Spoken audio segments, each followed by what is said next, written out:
I really like outsider music. I like outsider art. I like outsider music. I like naive attempts. I think there's like a lot more soul in that kind of stuff, either visually or musically, you know. I like naive attempts.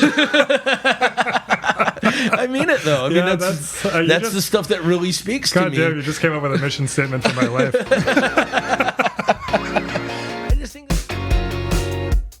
This is Nashville Demystified. I am Alex Steed. Nashville Demystified is a show in which I get to know the city better by talking with the folks who live, work, agitate, and make art here. Today we talk with Ben Swank, one of the co-owners of Third Man Records. Nashville Demystified is made possible by Knack Factory, a video and content production house with offices and facilities here in the city, and by We Own This Town, a collection of podcasts produced by Nashvillians. You might enjoy Chris Gaines, the podcast. Chris Gaines, the podcast, where hosts Ashley Spurgeon and Michael Eads explore the misunderstood career of Chris Gaines, the Garth Brooks pop alter ego. I don't know why I said that twice, but it just felt good to do. All right, let's see. Before I begin, I'm working with the storytelling event series Mortified to kick off an event here in Nashville. We'd really love for you to be a part of it, so go to getmortified.com, click participate, and when you submit, select Nashville as your city. I would love to see you there. Finally, please find us on social. We're on Twitter, Instagram, and the Inflamed Slow... Oof, I left inflamed in when I called it a hemorrhoid. All right, I'll just read it as it reads now. Finally, please find us on social. We are on Twitter, Instagram, and the inflamed, slow-moving Category 5 hurricane that is Facebook.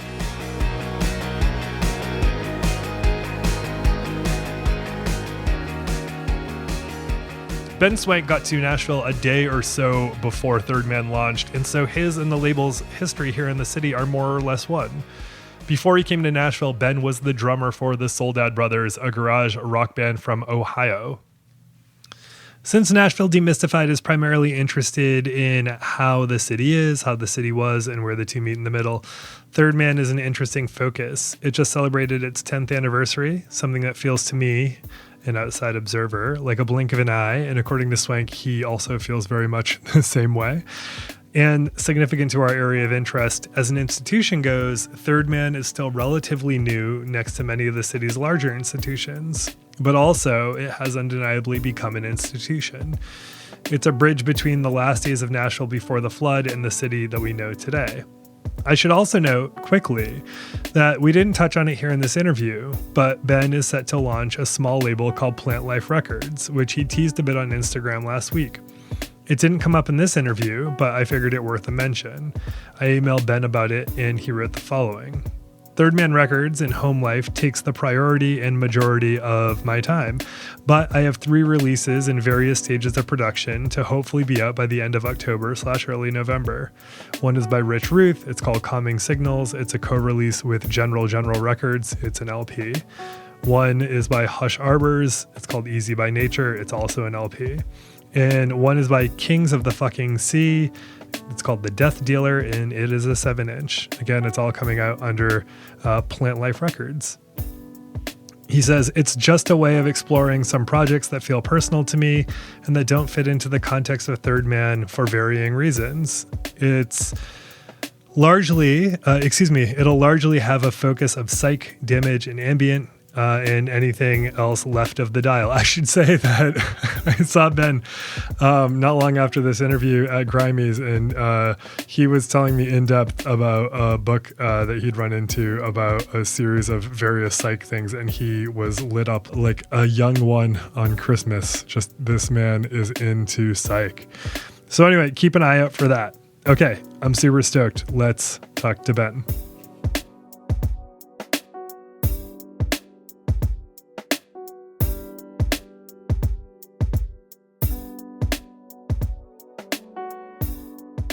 Nashville and Third Man, for me, are completely tied in together in every aspect. From, the second I moved here, I flew here from London. I was living in London for 5 or 6 years. I flew. I had a severely delayed flight in Chicago. They lost my luggage. I stayed in the Chicago airport overnight. I landed. I stayed at Jack's house for a couple months till I could find a place. But literally within 2 days, we had started the business and this office was open. So all of my time in Nashville is directly related to this business and this physical space in a lot of ways. I would sleep a lot of nights here early on when we were getting up and running, and didn't really. I went through a pretty long separation that turned into a divorce, and so all I really had going on was the job. Mm-hmm. And what a blessing for starting something. Kind of, to be honest. I had the personal part, but. Sure, yeah. I mean, but it turned into. It was really all I had to focus on, because left to my own designs, I at that time had a pretty fierce self-destructive streak as well. So, Third Man for me is like day one. First thing we did was we landed. Someone took us down to the Honky Tonks, and it's funny because over time I love Roberts, but the first place we went was Roberts. And I was like, what did I do? Why what am I doing here? Why am I in Nashville? This is the worst. Right. This is not who I am. And I was sort of a tourist. It was a nightmare. And, I think it was just moving somewhere new, jitters or something in retrospect. And now I love Roberts. It's a jewel of this town, but... Yeah, I guess there's also a difference between like Roberts on a Saturday and Roberts on a Monday. Sure, yeah. Roberts on a Monday, it's the best you can get. Josh Headley. Yeah, absolutely. Oh man. And so you got here and you just were out. You were out the gate. You were right immediately. We did. I think it was 2 or 3 days later. We had we had our grand opening with the Dead Weather playing their first show, which Third Man's unveiling was also this band's unveiling, the Dead Weather. We kind of coincided them. We showed up and the band had already recorded their first 7-inch, and they were doing hand-designed sleeves for each one of them. The band each did a certain amount, each hand-painted, glued, collaged, drawn. They did unique photo strips for each one that they then included in the package. And basically what we did was when you it was invite only for the party, and when you showed up, you turned in your invite in your cell phone, and you got handed an envelope, and that envelope had this 45 in it, and that was just a gift to the people who were here. And that was our first ever release. It was a Dead Weather single. How much planning went into creating what Third Man was going to be versus how much of it sort of rocketed out of that as an approach? I'm going to lean more in the rocket direction. You just showed me this place, and I felt like it was like Wonka's. It was Wonka's a little bit. I'm sure you've heard that a bit, but in that, it felt like, and then this thing was added, and then this thing was added. It's very, very much the case. I remember having a conversation with a friend who was also a business owner in London before I left, and he was like, so what's your business plan? I was like, we don't have one. And he was just like, man, you ain't going to make it. And, he could have been right. I think we had a lot working for us in that Jack came with, obviously, a sizable amount of cachet, but also a really hardcore fan base that, we knew were going to be dedicated to, at least in the early days, to whatever he wanted to put out there, that, we would have a certain amount of people who would be interested in that stuff. And at first, those are mainly the people we serviced and tried to appeal to. And with everything here, we'd see that we could do one thing, and then we would try to lead that into something else. And a lot of our ideas just kind of grow out of bullshit sessions and making jokes, and then going, you know what, actually... Right. We're laughing about it, but if we actually did that, people would talk about it. Right. And there's a few different trajectories of the label, but sort of the bigger picture thing is, there's the physical space aspect, and that follows along to our space in Detroit and the pressing plant up there. But there's also the philosophical aspect of servicing Jack White fans. and then growing that out wider from there.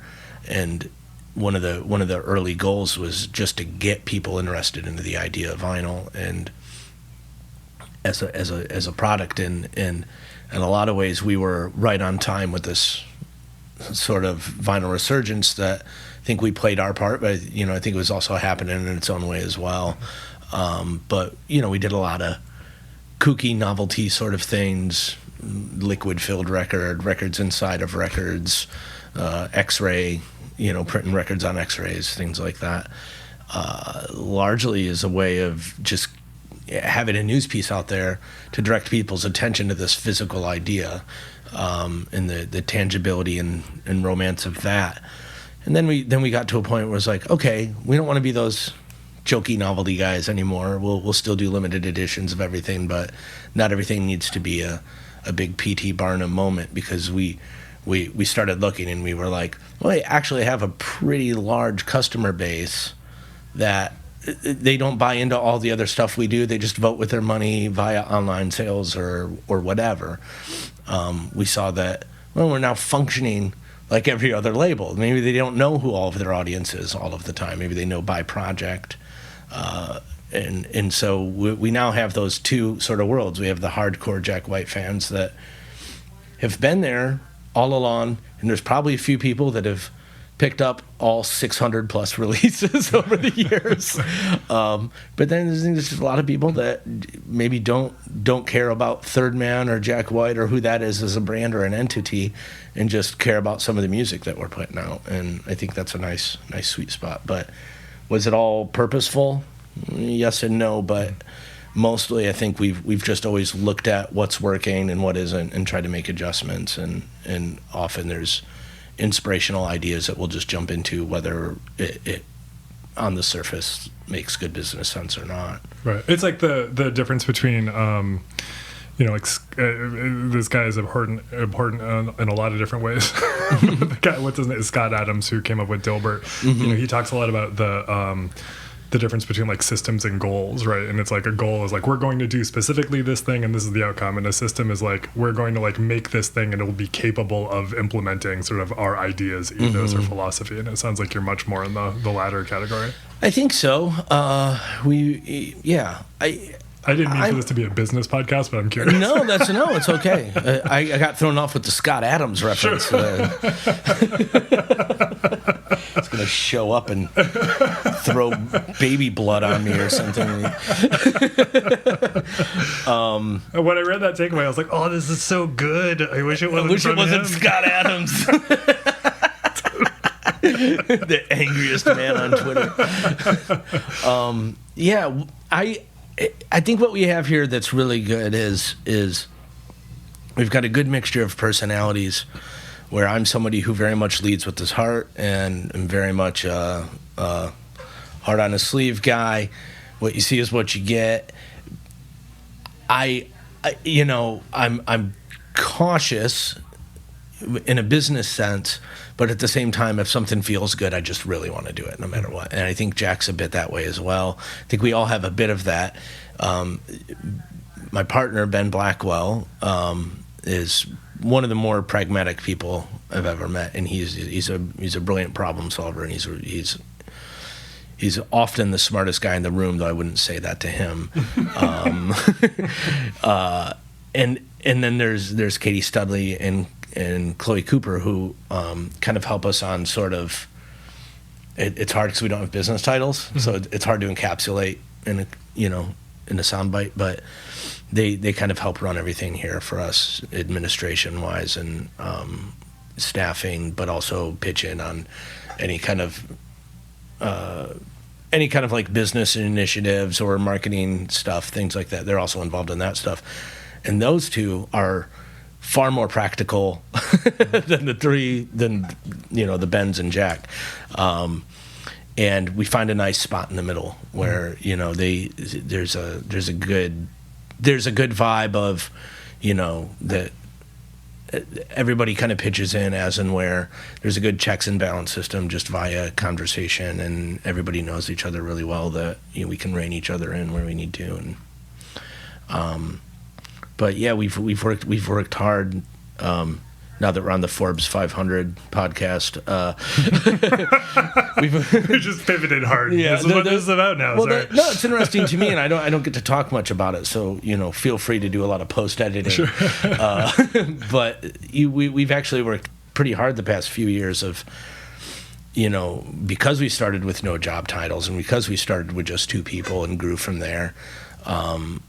We reached a point where we were like, oh man, it's definitely time for us to put some systems in place and really structure this place retroactively, which I think anyone's going to tell you is always more work than if you had planned it out properly to begin with. And that's me taking a step back and looking at what I'm good at and what I'm not, and trying to trust other people to help guide that. Yeah, is that scary? Like to go for, because the pro of doing it in advance is it's a resource saving, right? But the con is that you might have said no to a lot of things that ended up putting resources in your pocket to be able to retroactively do it, right? Totally true, yeah. So like what is that? That must be scary though, because like a lot of the things that have been created in the past 10 years came from your lack of system. Yeah, no, it's super scary. You touched on that perfectly. What I've been trying to tell people is we need to take everything we've learned over the 10 years, but apply that same devil may care, we don't know what the fuck we're doing attitude to it. Yeah. So let's just be really careful about what works and what doesn't. Let's not lose what's special about us. But let's get the most out of what we're doing. Let's not leave money on the table, and let's not leave creative ideas unexplored. And I think it's hard for me to like go 100% in any direction. I think we're getting really close to the sweet spot right now where this place is structured in a way it hasn't been previously, and it is functioning in a way that isn't it's not demotivating inspiration. Everybody still feels good and feels like that they can bring things to the table and explore ideas, and they don't feel like that they're under a whip or whatever, however you want to put it. That's an awful way to put it, but I think people feel good in their jobs, but they also know exactly what their jobs are. Right. Well, the environment here, so we just walked through, and the environment here is it feels like without, because like a lot of companies, I worked for a handful of like startups like very, very at the bottom that are now big, and I left because it was terrifying and I hated it. Right. And I hated it because a lot of it was just like, let's create an environment where we can let's sort of superficially create an environment of freedom, right? And it felt like superficial environments of freedom, right? And like I was like the 8th employee at Groupon, right? And so like even before they were Groupon, and like people were like, why'd you leave? And I'm like, because it's weird to work for a place that does this. I bring all this up because the context here is the sense that I get is everyone actually seems to have a place where they're able to be creative for the most part, not get fucked with. We hope so, yeah. And then do that stuff. Did you consciously do that because you didn't have that as an opportunity? Maybe a bit. It's funny that there's always this, I don't know about generational differences, because I think that everybody ends up bringing their own. I think it's more of an age thing. You reach a certain age, and then you people flip flop on their earlier ideals or whatever. But there's always all this talk about boomers versus millennials, but nobody talks about the Gen X generation, right? Which is me and a lot of us here. And whether it's a generation or it's whether that I grew up in a blue collar town in Ohio or whatever it is, I have a certain work ethic of. I mentioned to you briefly, I drove forklifts, I hung drywall, I refinished floors, that's just what you did where I grew up, and until I gave up and tried to play music. And I think I bring that into everything I do. It's a real you just kind of get in and you just do the work kind of vibe, and I started talking and I forgot the question. I guess why did you create? Why and how did you create a place where people felt the freedoms that they could in order to like bring themselves to this? Right. Yeah. That's exactly it. So I wanted, you don't want people feeling like that they're just that they're in a grind, or I don't want anybody coming in here clocking in and out. I want them to. It is ultimately it's a business, but it's a creative business. So I want people going to shows at night, and I want them coming to our events, whether they're in-house or whether they're working or not. And you want people to feel really good about the place that they work, and you want them to feel good about the work they're doing while they're here. I don't think that's a faux freedom thing at all, because we're honestly honest about the goals we want people to reach, and we'll be very transparent if we're not feeling they are. But we're also still trying to create an environment where, like, we're not telling you how to reach that goal. My management style is very much, I'm not going to get involved unless I need to. I want to trust that we hired the right people to do the jobs that need to be done. And then if it reaches a point where I need to get involved, I will. But I think that people very much flourish when they're not, having somebody tap their watch at them all the time. And, and it's everything. I mean, it's just a weird reality that all of our jobs now, we talk about our jobs, and then if you like break it down, like, well, what did you do all day? I'm like, well, I answered 300 emails. And it's like, well, why are you so tired? Right. Totally. But then even that's like somehow exhausting, and I don't know. It's an interesting world we're in, where it's hard to see what we call work isn't as tactile as it once was. Yeah. And, but it's like psychologically demanding in a way. Absolutely, yeah. And it's my wife and I talk about this a lot, like what her day involves versus what mine involves. And she works from home. She's got her own business at home that she does, but also we do that so she can have the flexibility we have 2 kids, so and they're both young enough where sometimes you need somebody to be free to attend to that stuff, you know. So it's just funny. It's just like, I'm super exhausted for this reason, and you're super exhausted for that reason. Right. But they're both completely valid. Yeah, absolutely. Yeah, no, I know, like, people will, especially people who are younger and in business in whatever way, will sort of reprimand themselves for complaining about the things that they're exhausted by, and I'm like, it is valid to me. Of course. It's we're very new to the idea that our brain should be on every waking hour. Yeah. There's a great book. There's a great book I read, and I can't remember the writer, but it's called 24/7, and it's literally exactly about that, where this new reality that we do have to be on 24 hours a day, and how our lack of sleep or our lack of downtime really affects our mental health and things like that. And it's, maybe it's a bit junk science, but there's something there. But it resonates with all of our experience. I mean, when we talk about, when you read any parenting book, they're like, make sure your children are on cycles and you get this many hours of sleep at night and blah, blah, blah. And that's because they learn better when they're well rested. Right. That's what the brain is built for.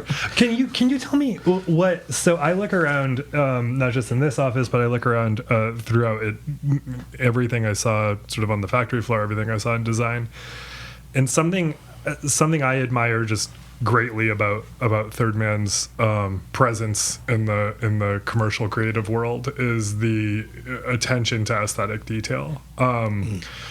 And I understand that vinyl is so important to y'all collectively, to you as individuals, and vinyl is where so much design happened after before CDs and digital took over, and that wasn't a part anymore, like the aesthetic reality. But how and why did the well-designed appearance of things become so instrumental into who and what you guys are? Well, Was it a sat down, discussed philosophy? I don't think so much, but I think that in a real shortcut way, let's talk about Pedro Bell, who just passed away. He did all the kind of famous Funkadelic album covers that and recognize, the hand illustrated kind of psychedelic aliens, ghetto tech psychedelic aliens style of stuff. You pick one of those records up, you knew what you were getting just via the way it was presented on the album cover. Whether you had heard Funkadelic or not, you knew you were in for some freaky shit. And that to me sums it up. You've only got this much time to grab somebody's attention, and I've been buying music since I was a teenager, and how many times, I mean, before this age where I could be in a record store and just dial the record up and listen to it on my phone, how many times you sit there and hold something and have no idea what it looks like, but it's kind of cool, but I don't know, do I really want to spend $15 on this? It's the idea that both we wanted to do vinyl pieces because we wanted to bring that tangibility back, and we understood that, physical sales mean you can pay your artists more. That makes everybody more invested. And if you're doing that physical piece, it should be the gold standard version of that. You don't, and rather than a jewel case that's going to break and some booklet where the artwork is so small you can barely see it, or something like that. I go back to the romanticism of being a teenager, sitting in my bedroom just poring over liner notes and personnel on albums, and then going out and finding more things, or getting a zine catalog from a garage rock label, and like, oh, okay, so this is kind of like Link Ray, so I'm gonna buy that 45. Right.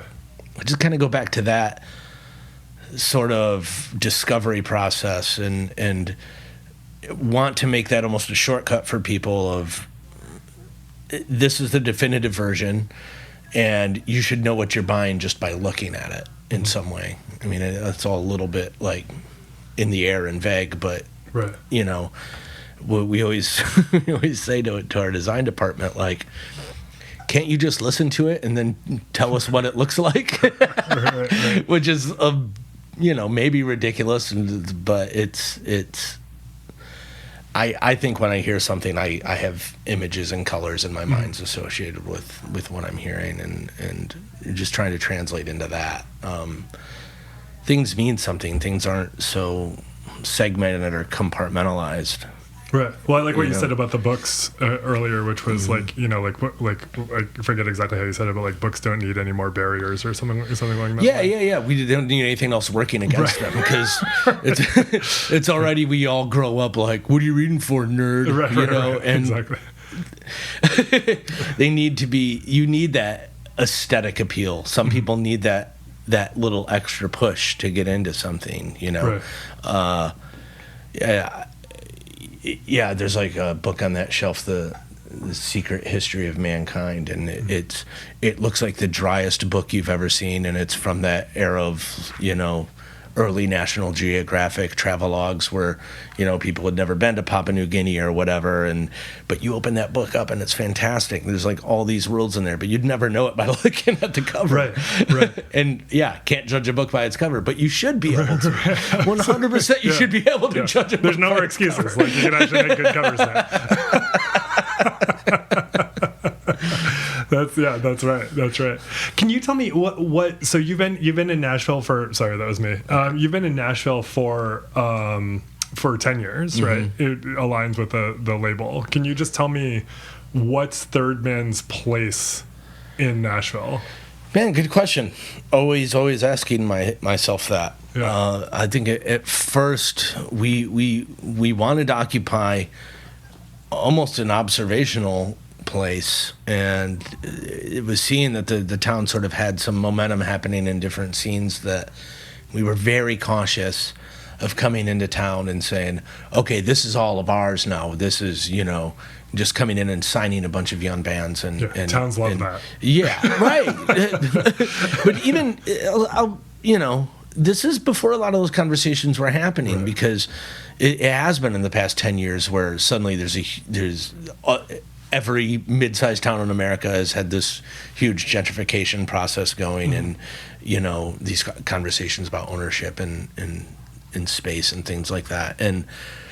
But yeah, bands love that. Like, and we were really, really cautious. We wanted to come in and be an ally to the local scene and find our way to be involved in it, but without any kind of appearance of trying to take anything over or ownership or anything like that. It's hard to articulate, but we just kind of wanted to sit back and let that momentum already be its own momentum and see if we can help out in certain ways, without being patronizing, and saying, we can help you more than you can help yourself. That's not who we are at all. And, we dipped our toes in a little bit, as years went on. And I think we're probably more of a local label now than we were when we started, which is interesting because it's a much larger label. But what's our place in town? I've always looked at it as that we're trying to plug in gaps that maybe exist here. That's why I mentioned to you earlier about the Light and Sound Machine film series. The Belcourt does incredible programming, but the kind of films we were showing here in conjunction with the Belcourt were it wouldn't make sense for them to do. They're only going to get 50 people in the seats, and that's taken away from a bigger business plan, But they can lend their support to us putting on, Robert Kramer's Ice or Perfume Nightmare or Kenneth Anger's Magic Lantern Cycle, all that stuff on 16 millimeter film. That's something that wouldn't exist if we didn't bring it here. And that's the kind of stuff I'm interested in. I think that's our place, is trying to be, in some ways, like a little bit of a cultural center beyond music locally. We want people to see things that they haven't seen before. We want people to come in and educate themselves on that recording process. You come in and you see the record, you see the band playing, and you see their show being mixed and mastered in real time, being cut into a lacquer. That's educational for people, and you see the visceral reaction they have to seeing that done. It's such a cool thing if you've never seen that before. Right. I was just saying to my girlfriend, who was a musician from like 3 on, and I did not have that at all. Like my parents listened to like Patsy Cline and Queen on, like, dad Patsy Cline, mom Queen. Yeah. That was it. And the only way I knew how things were recorded, I remember so specifically, was any Guns N' Roses music video. Like 1/4 of that video was always them recording it somewhere. Right. And I was like, oh, okay, that's how that works. Like that's how these things get made. That's so funny. Yeah. But to have a place where you could go and actually see all that go down, I mean, that itself is an educational experience. We when we were young, we just, we didn't know what we were doing. We'd just get a tape recorder and record our practices and things, and we would make a Xeroxed album cover in the cassette and go sell those cassettes at local stores. I was years before I was in a real studio, and it was super intimidating. Yeah. And you're like, piece by piece, you're like, how would I make this better? Yeah. There's gonna be another way. Yeah, totally. So you're existing organically as a place that people can like actually interface with that process. Yeah, I think so. That's a much more intelligent way to put it than I did. Yeah, I think it's hard to know. I think about it a lot. What is our place in this constant changing landscape of Nashville? I mean, what's our place in this physical space of the neighborhood we're in that is changing so much around us? I feel more and more I'm starting to feel like our place is to be the defenders for the mission. Right. Which is nothing to do with our creative output or what our day-to-day job is, but I just more and more feel like, hey man, the more people that come into this city and the more people that come into this neighborhood further marginalizes these already marginalized people. What do we do to make sure that they've got the space and resources they need? The neighborhood has always been that for them. Right. I don't know. It's so tricky. But you look at, I can tell you what I hope is you look at a label like Sub Pop that we all have utmost respect for, or Drag City. Sub Pop is synonymous with Seattle. Drag City is synonymous with Chicago. I would like to think that if we don't now, at some point, when you think of Nashville, you think of Third Man. Right. Just as I miss regional identity. Yeah. It's something that has gone away in so many ways, and especially in the music industry, without regional radio or UHF stations or what have you, without sounding like one of those analog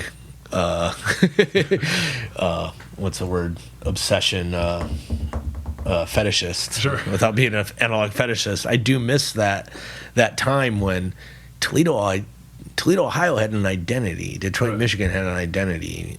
Muscle Shoals in Alabama had an identity. Nashville sure as hell had an identity. I mean, I miss that, and I miss that in bands, that you could hear them and you know what town they're from their sound. I don't know. So maybe we can carve out a place where we're part of the identity of this area. You know, is that like, what do you believe? Like, what is the belief system that you're trying to uphold? As a label, or me personally? I guess like however those things. You personally, I guess, would be more interesting. I've often said I don't have any belief systems. I know how glib that sounds. Yeah. It really, really is. I think, I don't know. I think with the world is.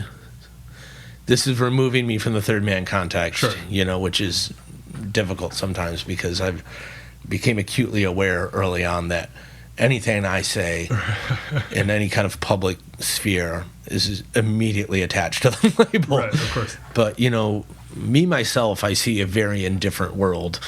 Right. And, you know, I just think my job is largely to be, at this point in my life, the age of 45, is to be a good parent to my kids and help them shepherd that world and whatever that means. So I don't think we need a call from FedEx right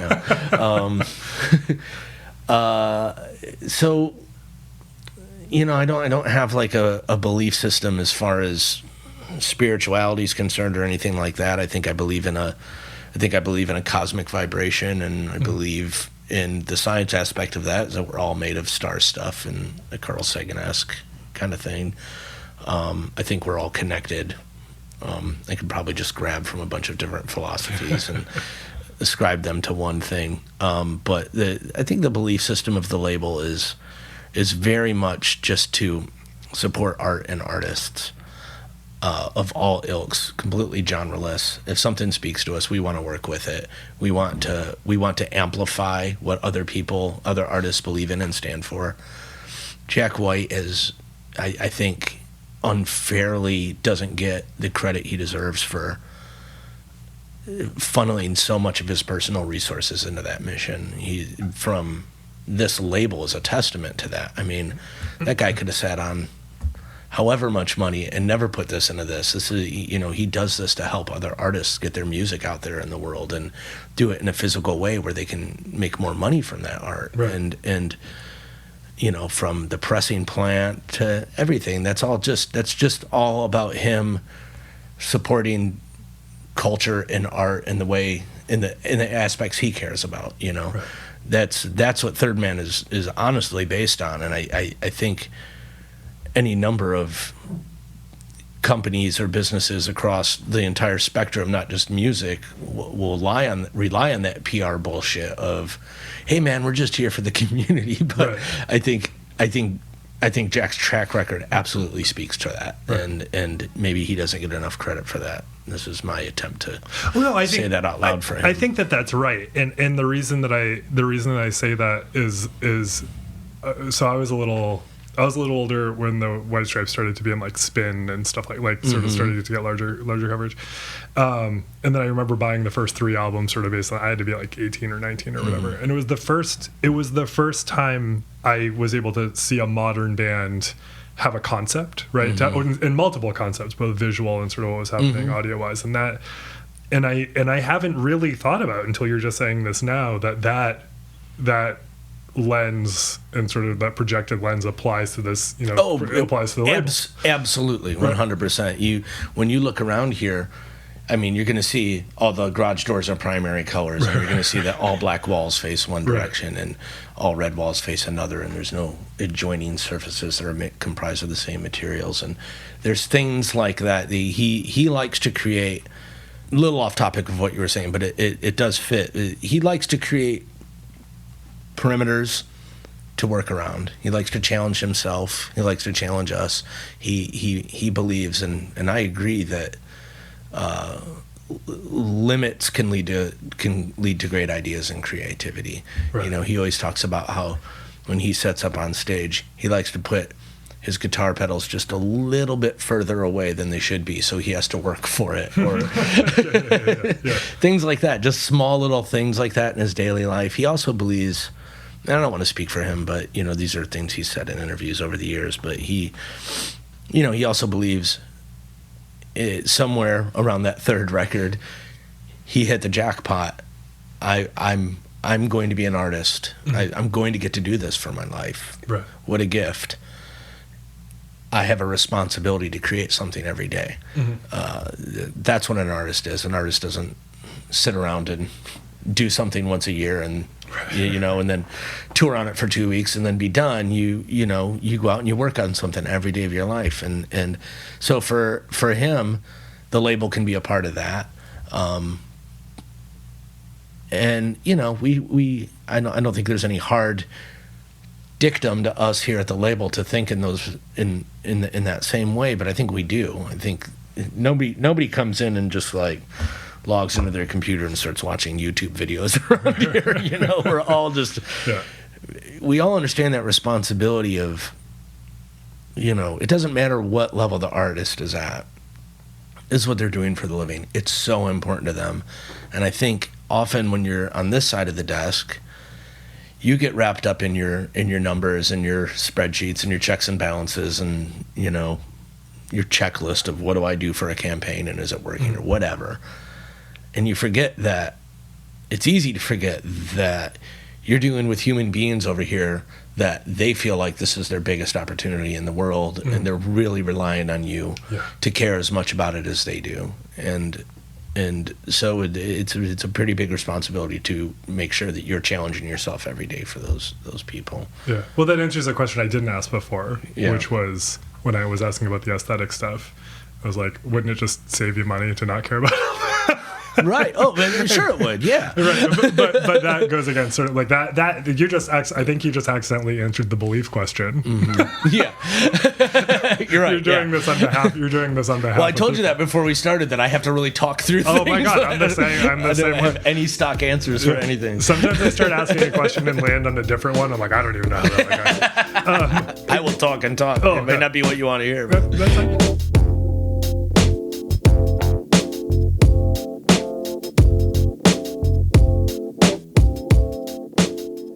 all right, everybody, thank you so much for tuning in to this episode of Nashville Demystified. Thanks to Jesse LaFontaine for all things related to sound and post-production. Hey, every episode has a show-specific illustration provided by my longtime friend Tim Burns, who I was fortunate to see when he was passing through the city last week. Very nice to see you, Tim. The illustrations are great, so check them out. You can see them on the website, on social media, etc. That's it for now. I appreciate you. Thanks.